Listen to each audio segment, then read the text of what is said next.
প্রস্রাব করার পরেও থমকে থমকে পানি ঘামে, নামাজ পড়তে খুবই অস্বস্তি বোধ করি, মনে ভয় লাগে, প্লিজ জানাবেন, জানালে উপকৃত হব। প্রিয় ভাই আমার, আপনার এই প্রশ্নটি খুবই গুরুত্বপূর্ণ। এরকম প্রশ্ন আমাদের ইনবক্সে অনেক ভাইয়েরা পাঠিয়েছেন। আপনার এই সমস্যা যাদের হয়, অনেক সময় অনেকের সুগারও বের হয়, তারা প্রস্রাব করার পর টিস্যুটা লজ্জাস্থানের আগের মধ্যে এভাবে ধরে রাখবেন, দীর্ঘক্ষণ ধরে রাখবেন। দীর্ঘক্ষণ ধরে রাখার পর এরপরে যদি আপনার টিস্যু ইউজ করার পর যদি আপনার মনে হয় যে আবার এক ফুটা কিংবা 2 ফুটা আবার একটু একটু একটু একটু বের হচ্ছে কিনা, যদি এরকমটা মনে হয়, নামাজরত অবস্থায় যদি এরকমটা মনে হয় যে আমার মনে হচ্ছে বের হচ্ছে, আপনি নামাজ আদায় শেষ করার পর যদি একটুখানিও বের হয়, আপনি তো কিছুটা উপলব্ধি করতে পারবেন যে হয়তো আপনার প্যান্টে অথবা হয়তো আপনার লুঙ্গিতে, তো আপনি এটা বুঝতে পারবেন, কিছুটা হলে আপনি বুঝতে পারবেন ইনশাআল্লাহ। তবে যদি আপনার এরকমটা মনে হয় যে আমার নামাজে দাঁড়ানোর পর আমার ফুটা ফুটা কিংবা থমকে থমকে একটু একটু প্রস্রাব বের হয়, এই ক্ষেত্রে আপনার সাথে সাথে নামাজ ছেড়ে দেওয়া উচিত। কারণ শুধু নামাজ ছেড়ে দেওয়া উচিত নয়, এই মুহূর্তে নামাজ ছেড়ে পোশাক পরিবর্তন করা উচিত।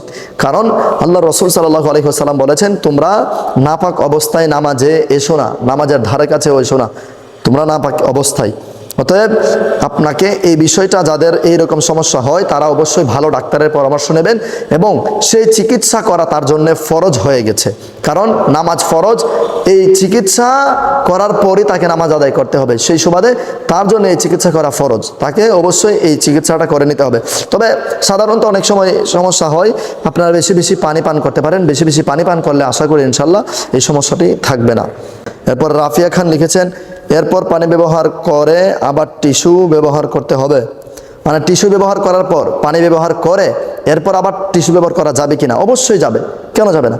আপনার যদি মনে হয় যে টিস্যু ব্যবহার করেছেন, এরপর পানি ব্যবহার করেছেন, পানি ব্যবহার করার পর আপনার উরুতে কিংবা আপনার শরীরের কোথাও পানি লেগে আছে, যার কারণে আপনি এই প্যান্ট কিংবা আপনার কাপড় পরবর্তীতে যখন আবার পরার সময় যদি এই কাপড়ে পানি লেগে গিয়ে ভিজে যায়, সেই ক্ষেত্রে যদি আপনি না ভিজানোর থেকে আপনার টিস্যু দিয়ে মুছে নিতে পারেন, কিংবা আপনার যদি ইচ্ছে হয় আমি মুছে নেই যেন আমার পোশাকে পানিটা লেগে না যায়, সেক্ষেত্রে আপনি টিস্যু দিয়ে পানিটা মুছে নিতে পারেন, কোনো অসুবিধা নেই। তবে সেই পানি পোশাকে লাগলেও কোনো অসুবিধা হবে না, পোশাক নাপাক হবে না।